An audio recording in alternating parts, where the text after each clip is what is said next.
Give them a read. Learn about Reformed theology. See it articulated in detail, clearly.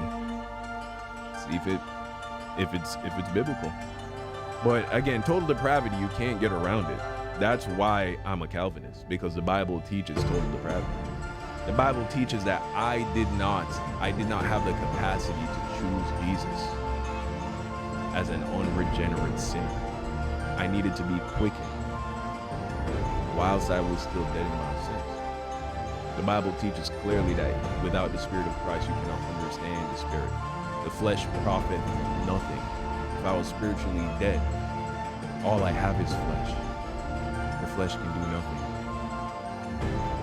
So, yeah, that's what convinced me, but reading the entire book just put the nail in the coffin, really, because he then goes through every single, all these verses you can't get around. Again, made it crystal clear. You can't get around this verse.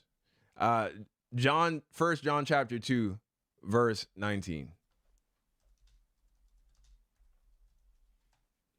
1 John chapter 2, verse 19. It says, they went out from us. Speaking about false preachers, false converts. They went out from us, but they did not belong to us. Why does he say that? Why does John say that? For if they had belonged to us, they would have remained with us. Listen carefully to what John is saying.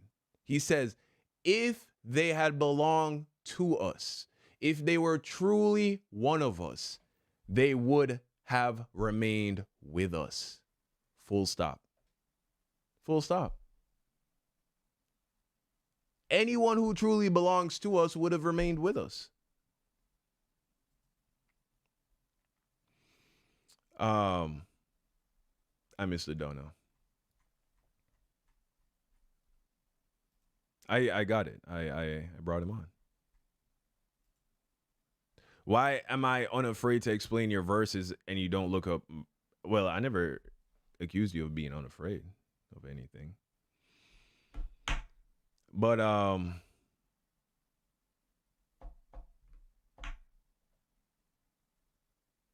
yeah. Who's this guy? He's being weird in the chat. All right. King Hill Dono. Yeah, man. But you know what? This video that I'm working on right here will bring a lot of clarity to a lot of people, man. And, if you haven't read anything interesting lately, I recommend you check out the Institutes of Christian Religion by John Calvin. There's also John Knox. You got Spurgeon, R.C. Sproul, or Sproul. I think it's Sproul.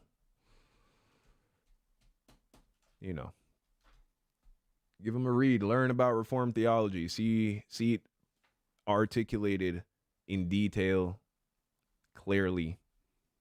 See if it's biblical. But again, total depravity, you can't get around it. That's why I'm a Calvinist, because the Bible teaches total depravity.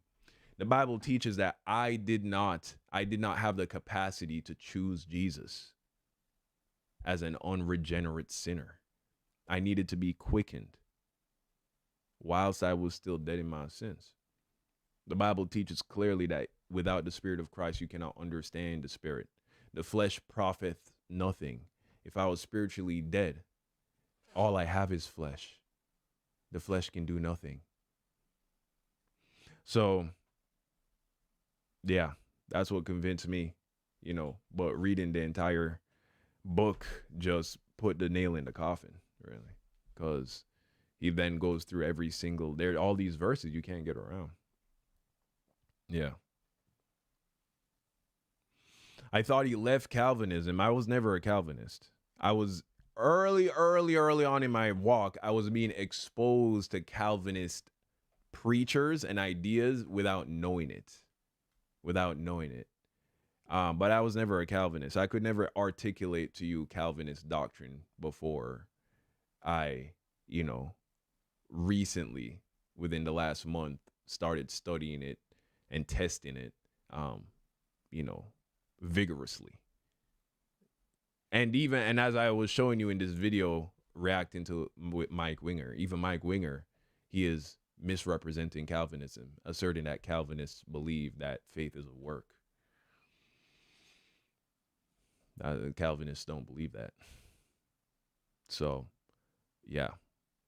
You know, I'm going to make a video that because I think a lot of people who have observed my walk, my very public walk, going from knowing nothing about Christianity to where I am today, and a lot of people, especially people who don't want to be charitable, try to paint it as this like sporadic, illogical jumping from random doctrine to random doctrine. But from my perspective, it's all incredibly like logical. The path that I don't look at any decision or any belief that I, subscribe to, and I'm like, think back, I'm like, why did I ever believe that? It's like I can see how, based on where I was, based on, the naiveties and the ignorances and what I was exposed to, and then overcorrections that were made when I realized that something was wrong. Like it all, like, for me, makes perfect sense how I started where I started and ended up where I ended up.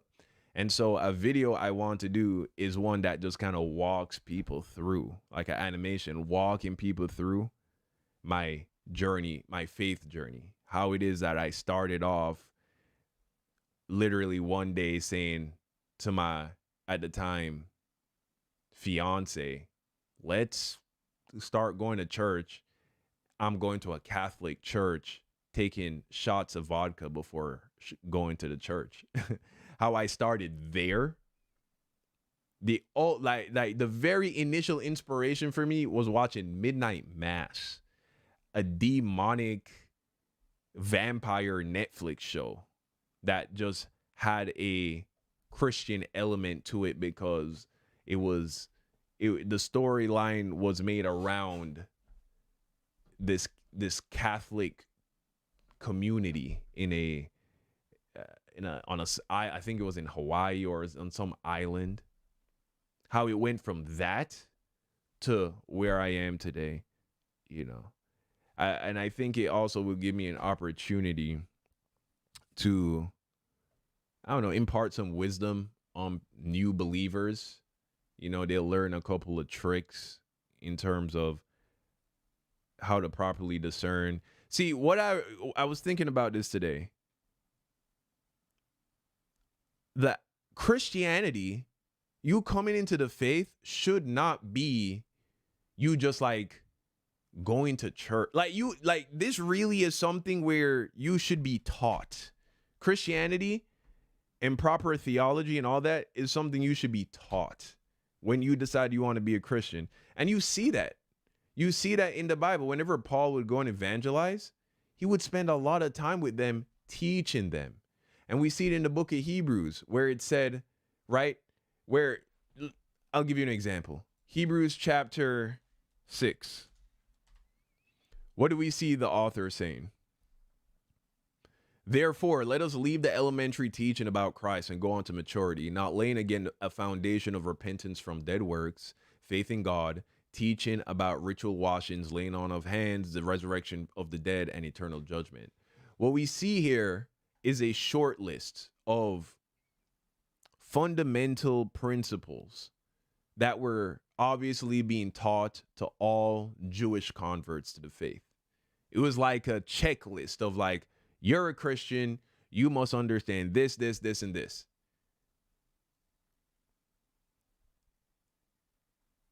That should be a part of the process.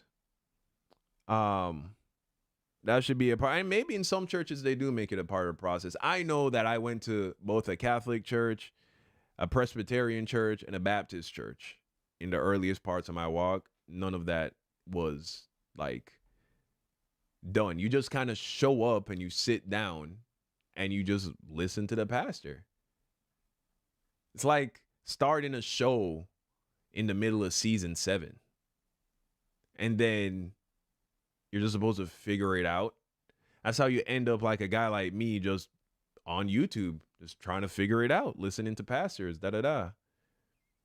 You know, that's why having a good teacher and a good guide early on in your faith is such a blessing. If someone were to have that. And yeah. Why doesn't God elect all? Why didn't God stop Eve from, you know, partaking of the fruit of the tree of knowledge? Why didn't God warn Adam? You know, why is the sky blue? Free will. So why did God stop a man from sinning with Abraham's wife? Why did God harden Pharaoh's heart, encouraging him to, which led to him making decisions he wouldn't have made? Otherwise, you would have to admit that the hardening of Pharaoh's heart did nothing. So if you agree that the hardening of Pharaoh's heart did something, is that not God imposing upon his free will? Yeah, free will, the argument doesn't work. That God doesn't do things because of your free will. We see that all over the Bible, that God leads people to and away from things all the time. Pharaoh hardened his own heart first, then God used it for his glory. Question is, did God harden Pharaoh's heart or not?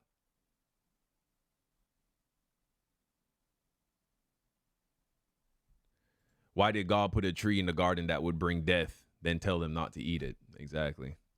He did. Okay. All right. Why doesn't he harden everyone's heart?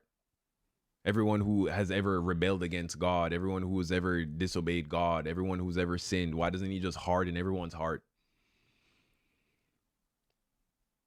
And you can't say it's free will if he hardened Pharaoh's heart at all.